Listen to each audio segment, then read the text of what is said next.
Hello. ഇത് ഈ ഒരു സമയമായി ഞാൻ ഇന്ന് എഴുന്നേൽക്കാനായിട്ട്. സാധാരണ ഞാൻ 5:30-ക്ക് എഴുന്നേൽക്കാറുള്ളതാണ്. ഇന്ന് ആരും ഇല്ലാത്തതുകൊണ്ട് ഞാൻ പിന്നെ 6 മണിയാക്കി എഴുന്നേൽക്കാൻ.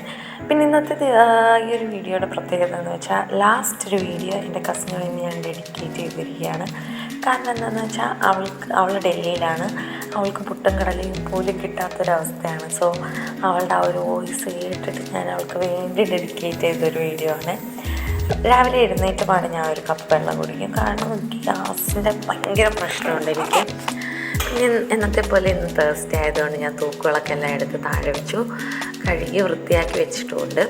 അന്നേരത്തേനും എൻ്റെ ആരും എഴുന്നേറ്റ് വന്നിട്ടുണ്ട്. ആരുതേ പ്രാർത്ഥിച്ചുകൊണ്ടിരിക്കുകയാണ്. പിന്നെ ആരുടെ എല്ലായ്പ്പോഴും ഉള്ള ഒരു റുട്ടീനാണ് ഈ തുളസിയിൽ വെള്ളം ഒഴിക്കുക എന്നുള്ളത്. അത് ഞാനായിട്ട് തന്നെ അവനിൽ വളർത്തിയെടുത്തൊരു ഹാബിറ്റാണത്. അത് കഴിഞ്ഞപ്പോഴത്തേനും ഞാനും കുളിച്ച് റെഡിയായി വന്നിട്ടുണ്ട്. അവൾ ഈ വീഡിയോ കാണുവാണെങ്കിൽ ഈ വീഡിയോ ഞാൻ അവൾക്ക് വേണ്ടി ഡെഡിക്കേറ്റ് ചെയ്യുവാണ് കേട്ടോ. അവളുടെ പേര് വിസ്മയ എന്നാണ്. ഞങ്ങൾ ഭയങ്കര തിക്ക് ഫ്രണ്ട്സാണ്. ഞങ്ങൾ ഭയങ്കര എന്താ പറയുക, എൻ്റെ കസിൻ തന്നെയാണ് അവൾ.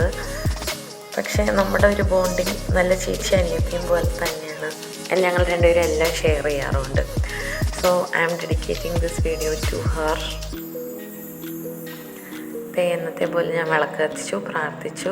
ഇനി ഞങ്ങൾ നേരെ അമ്പലത്തിലോട്ടാണ് ഇറങ്ങുന്നത്. ഇതാ ഞങ്ങളുടെ അമ്പലം.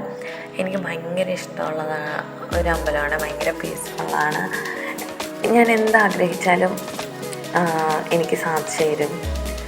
ഞാൻ ഇച്ചിരി ലാഗ് അടുപ്പിക്കും. അതെല്ലായ്പ്പോഴും നമ്മൾ പറഞ്ഞ ഉടനെ ആരും നമുക്ക് ചെയ്തു തരാറില്ലല്ലോ. സോ അവിടെ നേരെ ഞങ്ങൾ കടയിൽ പോയി ദോശയും സാമ്പാറും കഴിച്ചു. അത് കഴിഞ്ഞ് ഞാൻ പിന്നെ കുറച്ച് നേരം കഴിഞ്ഞപ്പോൾ ചായയും കുടിച്ചു. പിന്നെ കുറച്ച് നേരം കഴിഞ്ഞപ്പോൾ ഞാൻ ബിസ്ക്കറ്റും എടുത്ത് കഴിച്ചിട്ടുണ്ട്. അവിടെ പോയാൽ അതെല്ലാം നടക്കും. ഇത് വൈകുന്നേരമാണ്. ഈ വീഡിയോ ഞാൻ അവൾക്ക് വേണ്ടി. എനിക്ക് പുട്ടും കടലയും വേണം. ഒരാഴ്ചയായിട്ട് ഞാൻ കാത്തിരിക്കുക. എനിക്ക് പുട്ടും കടലയും കഴിക്കാൻ തോന്നുന്നു.